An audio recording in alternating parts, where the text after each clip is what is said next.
And until you get back to your canon medium that created this whirlwind of amazing fanfare, sometimes trash, Star Wars is dead. Gracias por ver La Esquina de Jody. Thank you for watching Jody's Corner.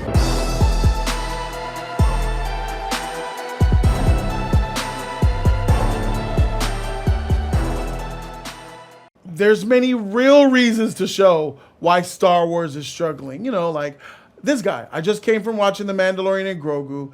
It was one of the worst experiences I've had in a movie theater watching Star Wars. And that's saying something since I saw episode 9 in theaters. Hashtag Star Wars.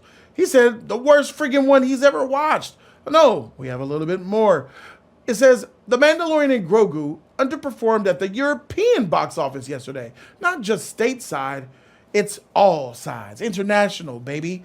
It's now tracking to have the worst global opening weekend for a Star Wars film. It might not even hit 150 million worldwide by Sunday. My goodness, that's horrible. What about this guy? I want to go home. This is so boring. Looks pretty empty. It does. Wow. Honestly, no heads. Wow, that's crazy. Another guy, that is the way. To the exit, bruh.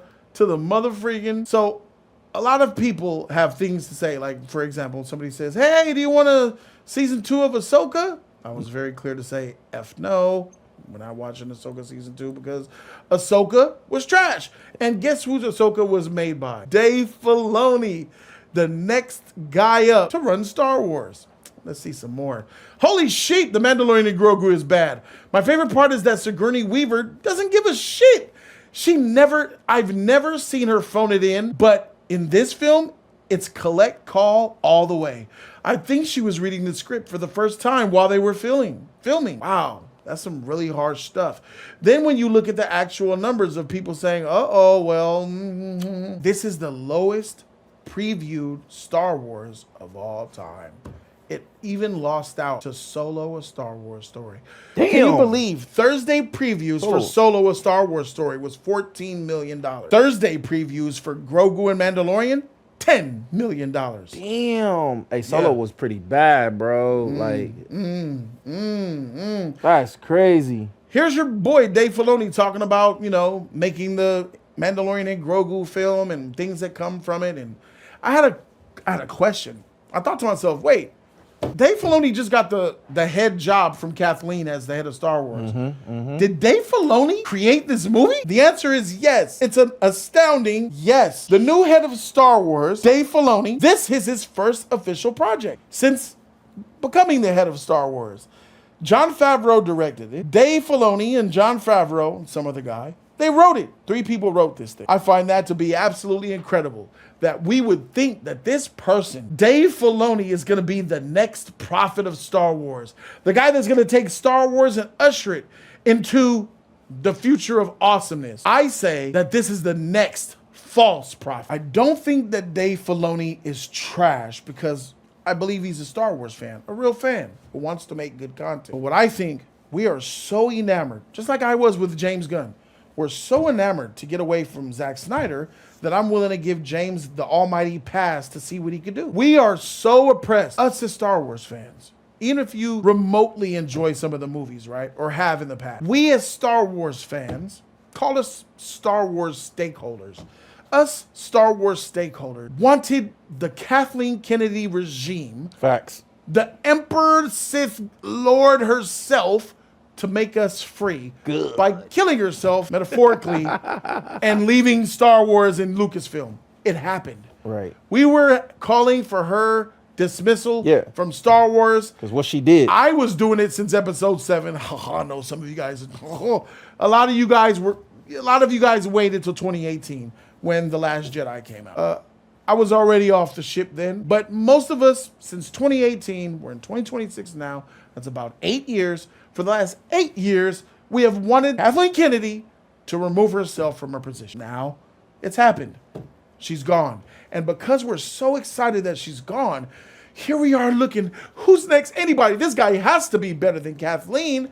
Dave Filoni. But Dave Filoni is directly involved with creating some of the most mid-Star Wars projects. And before you guys scream out Clone Wars, I want to scream out George Lucas. Because just like Kathleen Kennedy used that same excuse. Oh, she worked with George for so many years. She's under George. George trusts her. She's the one for the job. That's what y'all were saying 10 years ago. But now look, just because you're homies with George don't make you George. John Bapp would know this saying. If Bapp, my mod, is here. Just because you shot Jesse James. Say this shit, chat. Just because you shot Jesse James. Oh, wait, somebody's gonna hope. There it is. Don't make you Jesse James. Jesse James, known for smoking everybody, killer, wanted posters everywhere. Bop, bop. But just because you got the lucky shot that took him out, that don't mean you're Jesse James, nigga. Yeah, don't mean you the GOAT. That don't mean you got it like Jesse do because you killed him. Nah. Yeah. He's not Jesse James. He's Dave Filoni, the guy that made Boba Fett, that filthy shit, that made The Mandalorian. One season one was good, 2 was mid, 3 was trash. And that made this Mandalorian and Grogu movie. The creative behind it, him. The one that made Ahsoka, that mid snooze fest. Trash. I seen a man with his arms behind his back for the whole series. And he had blue skin and a freaking Ricky Ricardo slick back. I don't know why he was the villain or why people were afraid of him. But talk about a bitch-made villain. Somebody slap him, please. Yeah, they fumbled the bag on the character. You got a Jedi Lord running and afraid of a man in a freaking admiral suit with his hands behind his back. With red eyes. Yeah. I think they were orange. What the freak was that? Yeah.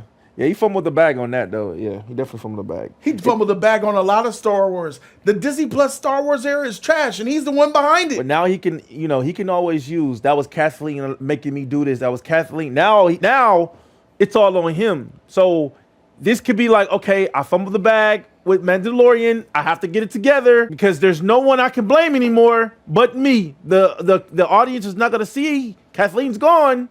I got to get this shit right. That's not about us, though. That's him using the excuse. He would know he's trash. That's for the fans that he could keep lying to. But we know that he was involved with making those projects. Right. So if you're tight, you don't involve yourself with garbage. Like, they're praising him like he's the Nolan of Star Wars. Oh, hell no. Oh, hell yes. He's the Godfather, the usher, the shining light at the end of the tunnel. People were singing his praises for years. I got tired of hearing his freaking name. Because of Clone Wars? Because of all the shit. Yeah, Clone Wars mainly, right? But people don't understand. You guys really need to understand the difference between a true creative who, once he's involved, you know the project is going to be a certain level of quality. That's not Dave. It's George, for sure. And a lot of people don't understand that. Clone Wars was lit because George was always there. Micromanaged him, showed him the way, guided him, and then gave the nod. Yeah, it's canon, fine, yeah. That's why Clone Wars was good. I'm doing it with Zack Snyder. Zack Snyder mirrored Christopher Nolan for Man of Steel. Christopher Nolan produced Man of Steel. Christopher Nolan made sure things were set up. And that's why Man of Steel is so manageable to watch. And it's not as atrocious of BVS or Justice League because Nolan was there. Man of Steel is a great film about an alien coming to Earth because Christopher Nolan was involved. Christopher Nolan's involvement shackled a lot of things, made sure that production actually worked, scripts were done semi-correctly, and we had an amazing score with Hans Zimmer. Facts. Soon as Christopher Nolan left, where'd Hans go? That he shit got disappeared. the hell out of there. That shit disappeared. And now, Zach went with Junkie XL. And now everybody thought, Frank, Zack Snyder did Man of Steel. He's great. Man of Steel's good because he was working with Nolan. Clone Wars was good because he was working with George. It is when they step on their own and what we see that they can do. What was it? Justice League. BVS. Yeah. Like a motherfucking stone at the bottom of the ravine. So basically, not everybody is meant to be a leader. Nobody can work from the front as a shot caller. Just because they're involved don't mean they're going to make a difference. If you know what I'm saying? Mm-hmm. Let's use me and you as an example. Just because you involved doing some shit don't mean you can't do shit on your own. As far as making a video. Imagine you running this live stream by yourself. Yeah, you have more passion for this than But if I'm doing it with you and I'm showing you things and I'm involved, it gets better. It could work, yeah. But by yourself? No, I'm not saying it can't. Exactly, bro. Yeah. And that's what this is here. He gets a lot of credit that he should not get. To be honest with you guys, I think Jon Favreau deserves the credit that you guys give Filoni as a creator, right? Because I believe that as a director and a visionary, I think Jon Favreau is far better than Filoni, in my opinion. Favreau directed Mandalorian and Grogu, and I don't know how the direction was because I clearly didn't see it, but he also wrote it too, so he takes an L too. I don't think that this is our prophet. This is not our savior.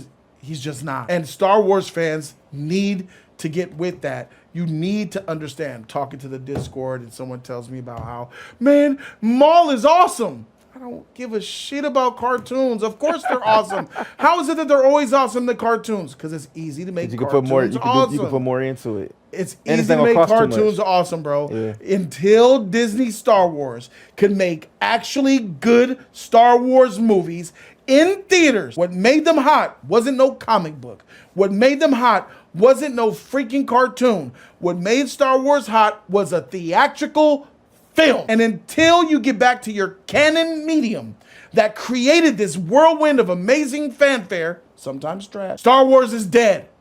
Until the films come back to fruition and to the standard that we deserve, Star Wars is dead.